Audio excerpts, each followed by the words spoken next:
Mahirap po kasing mag-anyaya ngayon ng tao sa ganitong mga gawain, lalo na ang ating panahon ngayon.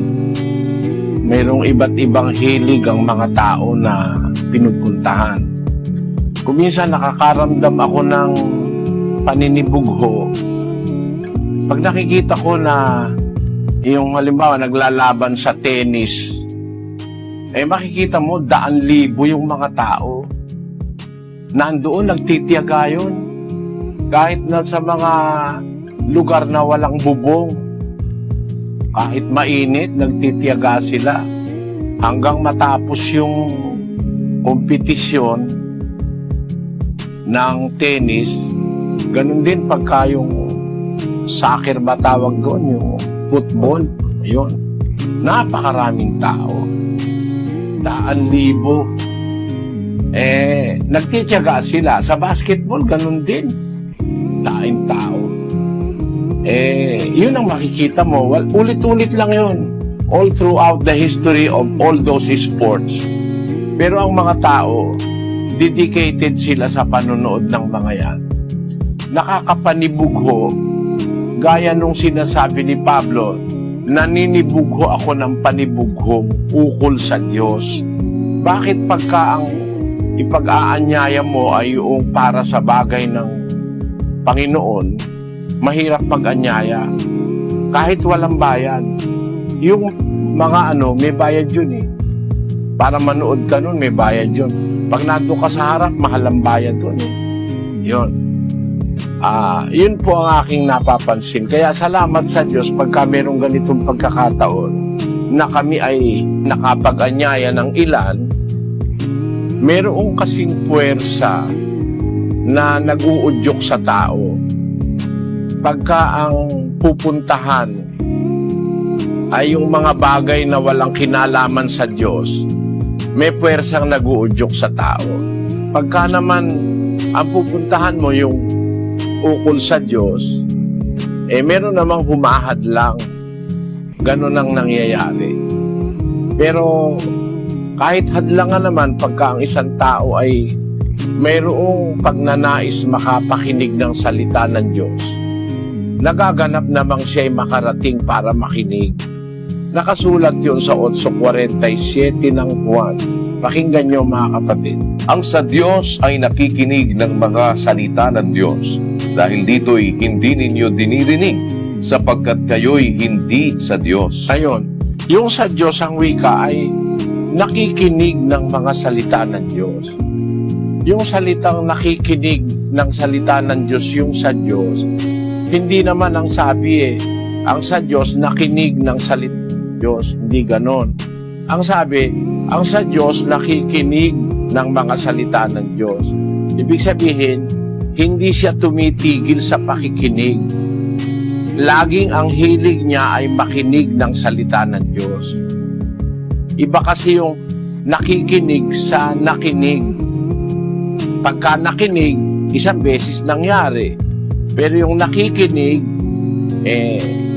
tuwing may pagkakataong makinig, nakikinig siya ng salita ng Diyos. At yun ay hula sa Biblia. May mga ganong tao na lilitaw o iiral, mabubuhay sa mga huling kapanahunan, sa kapanahunan natin. Nasa Apokalipsis 1:3, ganito po ang nakasulat. Mapalad ang bumabasa at ang nakikinig ng mga salita ng hula at tumutupad ng mga bagay na nangasusulat doon, sapagkat ang panahoy malapit na. Sa panahong malapit na ang wakas, isa sa mga hula sa Biblia, mapalad ang wika yung bumabasa, mapalad din yung nakikinig ng mga salita at tumutupad ng mga bagay na nangasusulat doon, sapagkat ang panahoy malapit na. Kaya kami po ay natutuwa pag may naanyayahan kaming makikinig ng salita ng Diyos. Kasi hindi naman yun common o hindi madali sa lahat ng mga tao. Merong mga tao umiiwas pa ngang makinig ng salita ng Diyos. Merong mga tao ang gustong pakinggan salita ng tao. Kaya may mga relihiyon na ang umaakay ng mga pastor, hindi salita ng Diyos ang ipinapakinig sa tao eh. Salita lang sila ng salita, di sila nagbabasa ng Biblia. Kwento lang sila ng kwento. Kagaya nung isang pastor sa Africa na sumisikat ngayon na napakahusay daw ikang manghula. Ang ginagawa nun, pagka yung mga tao papasok doon sa kanilang habang pumapasok, nagre-register. May nag-i-interview. Ang gagawin, taga saan ka? Maririnig ng pastor. May asawa, may anak, gano'n. Tapos, may problema ba kayo? Baka makakatulong kami. Sasabihin, meron na akong sakit, arthritis eh. Lalagay doon, lilista. Nakikinig naman yung pastor. Mamaya, pagka natapos na, lalabas na siya, mangangaral. Sasabihin, ayun na mangangaral na yung pastor. Dito ngayon, may sakit na arthritis. Magugulat yung tao, ba't alam? Kasi napapakinggan ng pastor yung interview dun sa mga ini-interview dun sa labas. Yun, ang ginagawa ng pastor, nagpapahanga. Mangangaral kunyari, pero hindi nagbabasa ng Biblia kung ano mga sinasabing mga imbento para pahangain yung mga tao. Yan po ang nangyayari ngayon. Kaya ang mga tao ngayon, marami, hindi na salita ng Diyos ang pinapakinggan, kundi yung mga iniimbentong mga salita at pangangaral ng mga pastor na nangungwarta sa relihiyon. Yan ang sinasabi ng banal na kasulatan. Doon sa 16, 17 hanggang 18 ng mga taga-Roma, pakinggan nyo. Ngayon ipinamamanhik ko sa inyo mga kapatid, na tandaan ninyo yaong mga pinanggagalingan ng pagkakabahabahagi at ng mga katitisuran laban sa mga aral na inyong nangapag-aralan at kayo'y magsilayo sa kanila. Sapagkat ang mga gayon ay hindi nagsisipaglingkod sa Kristong Panginoon, kundi sa kanilang sariling tiyan at sa pamamagitan ng kanilang mabuting pananalita at maiinam na mga talumpati ay dinadaya ang mga puso ng mga walang malay. Tingnan ninyo, hindi naman naglilingkod ang wika ang mga gayon sa Kristong Panginoon, kundi ang pinaglilingkuran nila ang kanilang sariling tiyan sa pamamagitan ng kanilang mabuting pananalita at maiinam na talumpati. Nagtatalumpati lang, wala namang binabasa ang Biblia ay dinadaya ang mga puso ng mga walang malay. Ang kanilang sinasabi, mabuting salita na galing sa kanilang sarili at mainam na talumpati. Yun ang dahilan kaya sila nakakapanloko ng kapwa-tao. Pero ang sabi ng Panginoong Hesus, yung mga tao na yan, hindi naman naglilingkod sa Kristong Panginoon Ang pinaglilingkuran yung sariling tiyan nila. Bakit? Pakinggan nyo doon sa Filipos 3:19. Na ang kanilang kahihinatnan ay ang kapahamakan, na ang kanilang Diyos ay ang tiyan, at ang kanilang kapurihan ay nasa kanilang kahihiyan, na nag-iisip ng mga bagay na ukol sa lupa. Nakita nyo mga kapatid, ang kanilang kahihinatnan ng wika ng salita ng Diyos ay ang kapahamakan. Ang kanilang Diyos ay ang tiyan. Ang kanilang kapurihan nasa kanilang kahihiyan.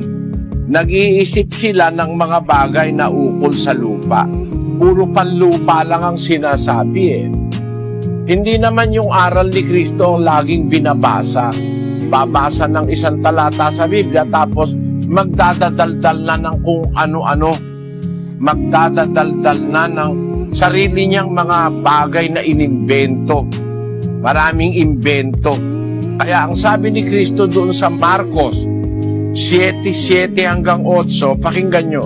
Datapwat walang kabuluhan ang pagsamba nila sa akin, na nagtuturo ng kanilang pinakaaral ng mga utos ng mga tao. Ayun, walang kabuluhan ang pagsamba nila sa akin, sabi ng Diyos, na ang kanilang itinuturo na pinakaaral, utos ng mga tao, turo ng mga tao, daldal ng mga tao, hindi galing sa Diyos. Samantalang kung mag-iisip tayo sa itinuturo ng Biblia, mga kababayan, ang napakahalaga ay yung salita ng Diyos.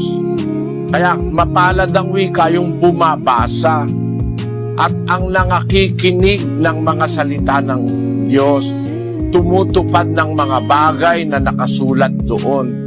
Kaya kami dito sa programang ito, laging basa ang sinasabi namin. Basa.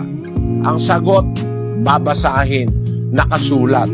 Kasi nga, merong mga tao, mangangaral sa ating panahon, ang itinuturo nila, hindi yung nakasulat, kundi yung kanilang sariling mga aral.